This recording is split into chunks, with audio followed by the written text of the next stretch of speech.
Wow, Jen. Smells great. It looks great too. And we've taken this out for about a half an hour. Yep, you wanna let it sit for 30 minutes so the juices can redistribute within the turkey, because if you cut it right away, as soon as you slice it, all the juices are gonna come out and go all over the place, and you really want those juices in the meat, so you wanna let it rest for 30 minutes, at least 30 minutes. Great tip. So take that in consideration when you tell your guests what time Exactly, that's right. planning on eating. That's right. Okay. All right, so I'm just gonna take this right out carefully and put it on my plate here. We want to save these, all this juice for our gravy. Oh yes, absolutely. Pull the pop-up timer out. Okay, so you want to have a cutting board. You want to have a plate to put your stuff on. And for your cutting board, to make sure it's secure, you might want to put a wet paper towel underneath it so it doesn't slide while you're cutting it. And then you're going to want a nice sharp knife or two. Some people use a smaller knife when they cut the meat off, and then a larger knife to slice it. So what you want to do is part this out and make sure you can cut the breast against the grain. And I'll show you how to do that. It's pretty easy. You want to have a sharp knife, and if you have a kitchen steel to keep it, you want to keep the edge nice and sharp so it makes it easy for you. Give it a couple of these. Fancy. Yep. So the first thing you want to do is take the legs off. You can see that there is, once you slice the skin here, there's a natural separation between the thigh and the breast. And you just want to follow that along with your knife. And if it's cooked right, and this looks like it's cooked perfectly, you can just push down and the joint will pop right out, and then you just want to cut around that, like that. Boy, you make this look so easy. Yes. And then with the leg and thigh, so there's a line here that you want to try and follow. It's almost like cutting on the dotted line. And the joint will pop out like that, and you want to just try to get in there and get your knife around it. That's why you need a nice sharp knife. That's right. The drumstick we'll put on the plate like that, and we'll serve that just like that. And then you want to make a cut on the bone right around it, and then push out a little bit, and then you could feel and see the other side of the bone, and you pull that out like that, and then you get underneath it, and then you just take this bone right out. And this is good for your stock when you use all the other leftover pieces. And then, so this thigh, we're trying to, as best as we can, keep the skin on, because people like the skin. They do. We'll They fight over that, right? Okay, so I left the wings on, as you can see, because while you're cutting it, they kind of stabilize the bird and act like kickstands, so you know it's easier to cut that way. That's a great tip. So I'll do the other leg, and once again, you're cutting along that line, and then once you free it from the skin, it'll pop. You can actually pop right out, and you can see where the joint is right here, and you just cut along that part. And then here, there's the line right there. Just follow that. It was a lot easier than the first one.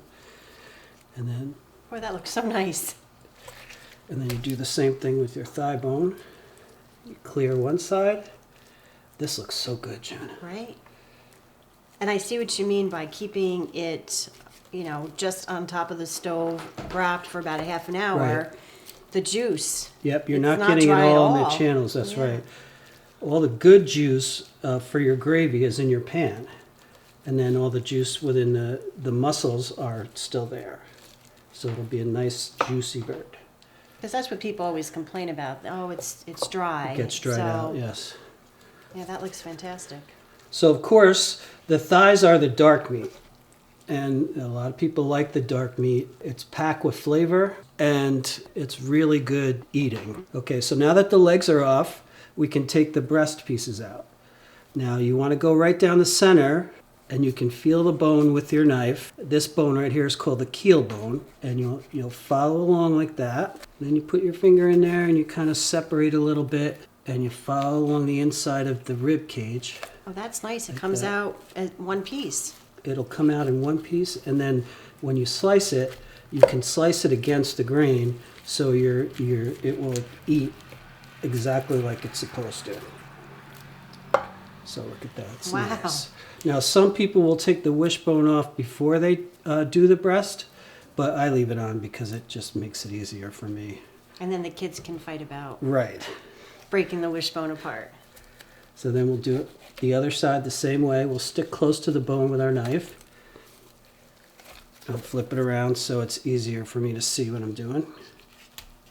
This is going a lot quicker when you're here than when I try to carve it on Thanksgiving.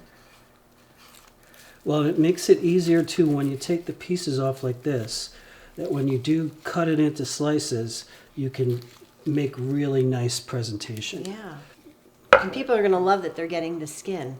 Yes. And then the last part would be the wing. And once again, there are joints to be cut through. So what I usually do is I'll take this part, which doesn't really have a heck of a lot of meat on there. And once again, that'll either go on the plate for decoration or it'll go into my stockpile.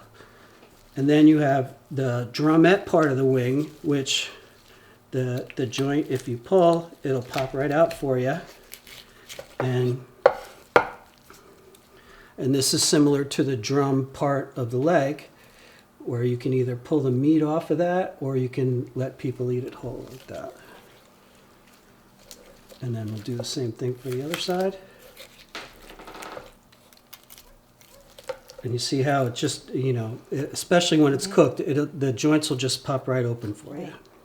Okay, so now we'll put this back in the pan.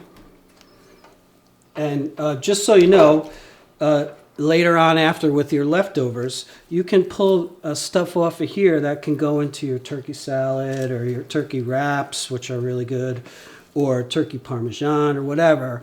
That's all good stuff. And on the bottom, if you turn it over, there are two pieces right along the back. They're called the oyster. And they're technically a part of the thigh, but they are pretty tender. So, there's still a lot left on here if you want to use it. And if not, once again, you can use it for stock or... So I wanted to ask you about leftovers.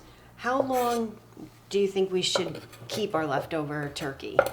The common knowledge is 48 hours to 36 hours. And you did tell me before we started doing this that you make a turkey parmesan. That Yes, sounded that's what really we do. good. Yeah, so what we'll do is whatever's left over on this part, we'll also take this...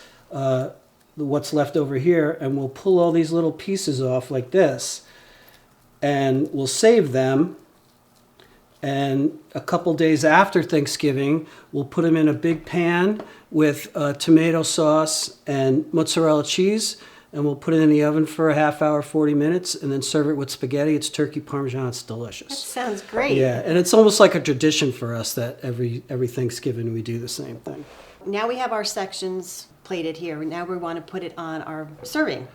Wow. And this actually was my grandma's. So as a tradition, we use it every year. It's very nice. Do you know if Ben Franklin had his way, this would be our national bird right here? I did hear something Yeah, about it's that. true.